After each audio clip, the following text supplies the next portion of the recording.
ഇപ്പോൾ വിൻ്റർ ആവുകൊണ്ട് രാവിലെ വർക്കിന് പോകുമ്പോഴും അതേപോലെ തന്നെ വർക്ക് കഴിഞ്ഞ് വരുന്ന സമയത്തും കുറച്ചൊക്കെ കണ്ട് ഇരുട്ടാവും കേട്ടോ. കറക്റ്റ് 8 മണിക്ക് കമ്പനിയിലെത്തേണ്ട ഞാൻ നീക്കണത് പറയുമ്പോൾ 6:50 അതുകൊണ്ട് രാവിലെ തന്നെ അധികം സമയം ഇന്ന് രാവിലെ മുതൽ വൈകുന്നേരം വരെ ഒരു മൂടിക്കെട്ടിയ കാലാവസ്ഥയാണ് കേട്ടോ. അതുകൊണ്ട് വലിയ തണുപ്പാണ് ഉണ്ടായിരുന്നില്ല.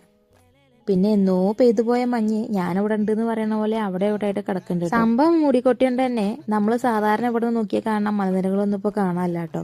സംഭവം ഫുള്ളായിട്ട് അങ്ങോട്ട് ഒരു മഴ പെയ്യുന്ന രീതിക്കാണ് വെതർ പോകുന്നത്. ക്ലൈമറ്റ് നോക്കുമ്പോൾ സെയിം അങ്ങനെ കാണിക്കുന്നുണ്ട്. പിന്നെ അതേണ്ട ഇയാളെ ഞങ്ങൾക്ക് ഓർമ്മ ഉണ്ടോ? മൂപ്പര് അങ്ങോട്ട് കുറേ ദിവസമായിട്ടോ. വർക്കൊക്കെ കഴിഞ്ഞ് വന്നിട്ട് നേരെ പോയത് ഞങ്ങളുടെ ഹൗസ് ഓണറുടെ വീട്ടിലേക്കാണ്. അവിടെ മൂപ്പര് പുതിയ സ്കൂട്ടി വാങ്ങിയിട്ടുണ്ട് എന്ന് പറഞ്ഞപ്പോൾ ഇന്നലെ കാണാൻ പോകണമെന്ന് വിചാരിച്ചിട്ട് നടന്നില്ല. അതുകൊണ്ട് തന്നെ വർക്ക് കഴിഞ്ഞ് വന്ന പാടെ കയ്യോടെ അങ്ങോട്ട് പോയിട്ട് ആ പാപ്പി നമുക്ക് മിഠായിയൊക്കെ തന്നിട്ടുണ്ടായിരുന്നു കേട്ടോ. നല്ല രസമല്ലേ കാണാൻ വേണ്ടിയിട്ട്. ഇവർക്ക് പിന്നെ മിഠായിയാണ്. പിന്നെ അതേണ്ട ഈ കാണുന്നതൊക്കെ ഞങ്ങളുടെ ഹൗസ് ഓണർ വീട്ടിലത്തെ കുഞ്ഞി ഗാർഡനാണ് കേട്ടോ. സംഭവം സമ്മറിൽ പൂവൊക്കെ വിരിഞ്ഞ് നിൽക്കുന്നത് ഭയങ്കര രസമാണ്. അപ്പോൾ ഇന്നത്തേക്ക് അത്രയൊക്കെ ഉള്ളൂ. അപ്പോൾ ഓക്കെ ബൈ.